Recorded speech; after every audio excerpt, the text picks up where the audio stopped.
Terima kasih ya kepada kelompoknya Bu Sarah, kelompok Ibu Daud, kelompok Ibu Sri yang tadi sudah mendiskusikan tentang bagaimana pelayanan yang harus kita lakukan jika di keluarga kita terdapat penyandang disabilitas. Tadi di kelompoknya Bu Sarah mengemukakan bahwa kita harus merawatnya, yang pertama, yang kedua tidak mengucilkan, yang ketiga harus diberi kasih sayang. Yang kelompok Ibu Daud tadi, menurut kelompoknya kita harus memberikan fasilitas dan pelayanan. Terus kelompok tiga yaitu kelompoknya Ibu Sri ya.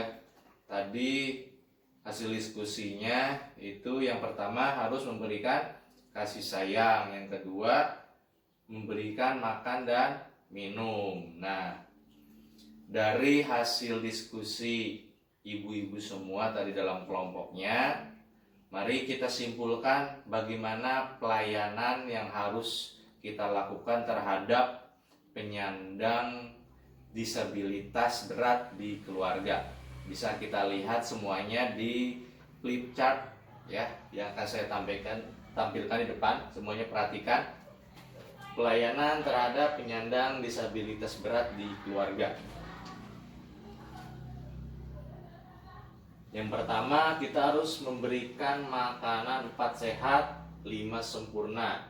Yang kedua, kita harus memandikannya sehari 2 kali atau melatih membersihkan diri. Jadi kita harus bisa melatih perlahan demi perlahan supaya penyandang disabilitas ini bisa mandi sendiri ya, bisa sikat gigi sendiri. Selanjutnya, mengganti pakaiannya sehari 2 kali ya. Terus mengganti alas tidur. Yang selanjutnya memberikan kasih sayang dan perhatian ya. Tadi sesuai dengan hasil diskusinya kelompok Ibu Sarah dan tadi siapa? Kelompoknya Ibu Sri ya.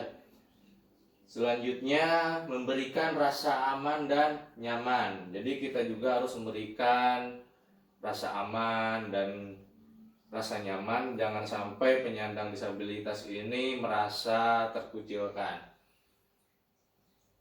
Selanjutnya kita harus mengajak bicara ya, jangan mengabaikannya. Selanjutnya mengajarkan tentang nilai-nilai yang baik dan tidak baik. Terus pelayanan selanjutnya membuatkan akte kelahiran. Nah, ini juga harus penting ya, harus kita buatkan. Nah, untuk cara pembuatannya di pertemuan minggu kemarin sudah dijelaskan ya. Selanjutnya kita harus membawa ke puskesmas terdekat untuk diperiksa kesehatannya. Jadi penyandang disabilitas juga di sini kita harus memberikan pelayanan kesehatan. Ya, kita harus membawa ke puskesmas terdekat untuk memeriksakan perkembangan penyakit disabilitasnya. Selanjutnya memberikan obat sesuai kebutuhan, patuh obat. Jadi kita juga harus rutin mengasih obat yang diresepkan oleh dokter, jangan sampai ada yang terlewat. Selanjutnya yaitu memberikan kesempatan untuk bermain dan berinteraksi dengan tetangga. Jadi kita harus memberikan kesempatan kepada penyandang disabilitas berat ini untuk bisa keluar dari rumah. Jangan dikurung di rumah saja, tapi kita berikan kesempatan untuk berinteraksi dengan tetangga-tetangga sekitar ya, biar mengenal lingkungan sekitarnya. Selanjutnya itu memberikan terapi. Bisa dengan melatih menggerakkan anggota tubuhnya yang sulit digerakkan.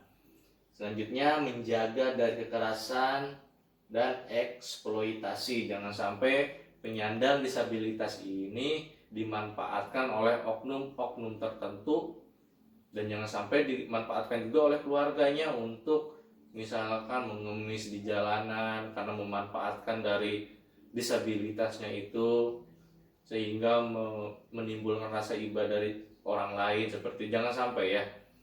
Selanjutnya itu yang terakhir, mengajarkan nilai-nilai spiritual. Nilai-nilai spiritual ini artinya nilai-nilai yang berkaitan dengan rohani.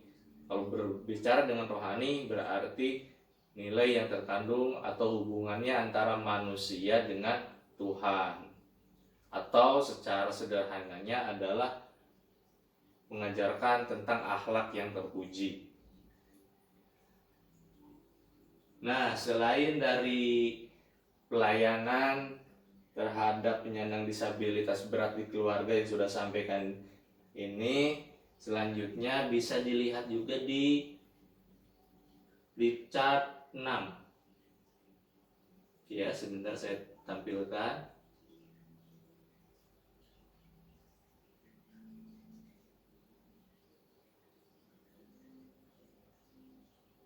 Nah, di chart 6 ini tentang bagaimana kita menata perabotan yang ada di dalam rumah.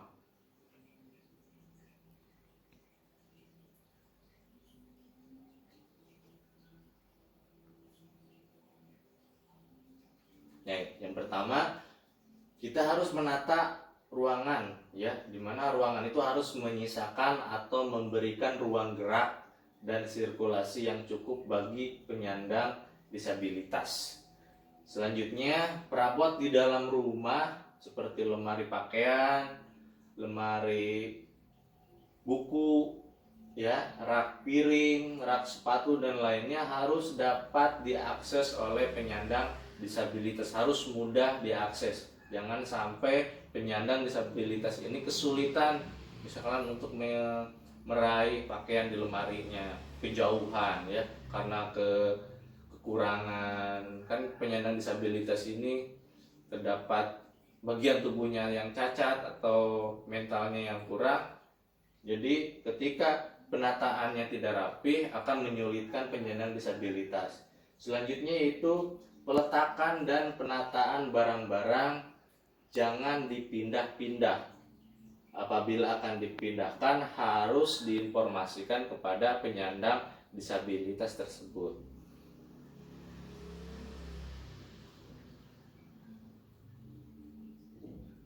Selanjutnya itu perlengkapan peralatan yang diperlukan penyandang disabilitas dalam melakukan kegiatan sehari-hari seperti tombol stop kontak, ya, dan pencahayaan harus dipasang dekat tempat tidur penyandang disabilitas untuk memudahkan menggunakannya, ya. Selanjutnya tombol dan stop kontak dipasang pada tempat yang posisi dan tingginya sesuai dan mudah dijangkau oleh penyandang disabilitas. Dan yang terakhir, adanya kecukupan ventilasi dalam rumah. Tahu ventilasi? Ya, itu sirkulasi udara di rumah, ya. Jangan sampai keadaan di rumah itu pengap, ya. Nah, untuk informasi mengenai pelayanan penyandang disabilitas berat di keluarga yang sudah saya paparkan tadi, itu semuanya ada di dalam buku pintar halaman 7. Ya, ibu-ibu semuanya bisa buka buku pintarnya di halaman 7. Itu semuanya ada di sana. Jadi bisa dipelajari lagi di rumah, ya.